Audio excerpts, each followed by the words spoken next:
Brian, a successful 34-year-old architect, sat across from me, his face etched with confusion and guilt. He loved his wife, Sarah, deeply, yet he couldn't seem to stop himself from engaging in affairs. This pattern of infidelity baffled him. He knew he was hurting Sarah and was deeply ashamed. Brian desperately wanted to understand the root of this self-destructive behavior. He had tried to stop on his own, but the pull towards seeking validation from other women proved too strong.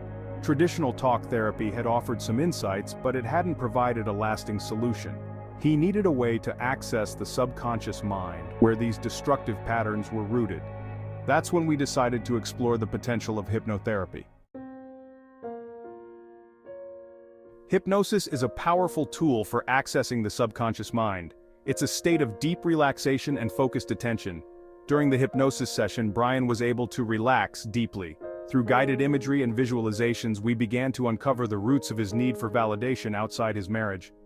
As Brian relaxed deeper into the hypnotic state, he began to reveal a recurring theme in his life, a deep-seated need for worthiness and validation.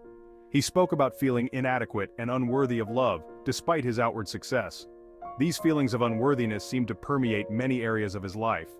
Each affair was a temporary fix, a way to feel desired and validated, even if it was just for a fleeting moment. Hypnosis provided a safe space for Brian to explore these painful emotions and memories. By accessing his subconscious mind, we could begin to understand the origins of his need for validation and how it was driving his self-destructive behavior. As we ventured further into Brian's subconscious, a vivid childhood memory emerged, a Little League baseball game. Brian, a shy and sensitive boy, was playing right field. He had been looking forward to this game all week. In the bottom of the ninth inning, with the bases loaded and his team trailing by 1 run, a fly ball was hit towards Brian. He misjudged the trajectory of the ball and it sailed over his head. The opposing team scored, winning the game. Brian was devastated. His father, normally a stoic man, was visibly angry and berated Brian for his mistake, calling him useless and a disappointment. In that moment, Brian internalized a powerful message that he was not good enough, that he was unworthy of love and acceptance. This memory, long buried in Brian's subconscious, held immense emotional weight. The Little League incident marked the beginning of his struggle with self-worth. Childhood experiences, particularly those that involve emotional pain or rejection, can have a lasting impact on our subconscious minds. In Brian's case, the Little League incident created a core belief that he was unworthy of love and acceptance. This belief became a self-fulfilling prophecy. Brian unconsciously sabotaged himself in relationships, seeking validation from fleeting encounters. The rejection Brian experienced as a child created a deep-seated fear of vulnerability. He built walls around his heart, pushing away anyone who got too close. This fear of vulnerability manifested in his infidelity. By seeking intimacy from strangers, Brian could avoid the risk of true emotional connection. Brian's behavior, though seemingly irrational, made perfect sense in the context of his subconscious programming.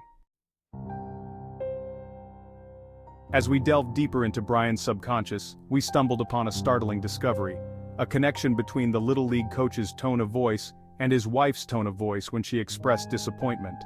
While Sarah never belittled Brian, her tone of voice when expressing her hurt and frustration over his infidelity unconsciously triggered the same feelings of rejection he had experienced as a child.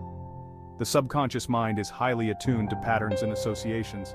In Brian's case, his subconscious mind had linked the tone of voice with feelings of rejection and unworthiness. This unconscious association was a major breakthrough in our understanding of Brian's behavior.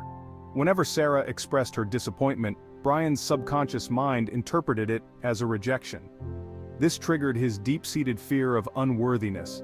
It sent him spiraling back to that Little League field, feeling small, inadequate, and utterly alone. This subconscious connection was a revelation for Brian. It helped him to understand that his infidelity was not about a lack of love for Sarah, but about his own unresolved pain and his need to prove his worthiness. With this newfound understanding, Brian embarked on a journey of healing. He began to recognize and address the unconscious triggers that had been driving his actions.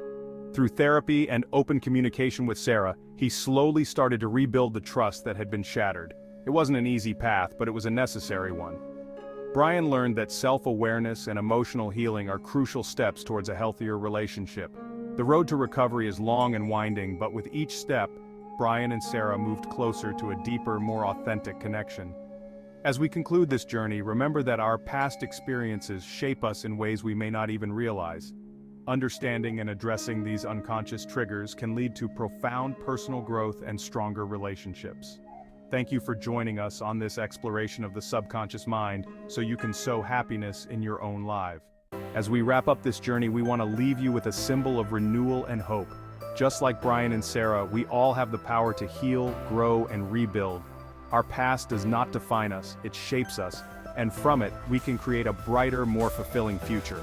Together, we can continue to explore the depths of the human mind and uncover the keys to a happier, healthier life.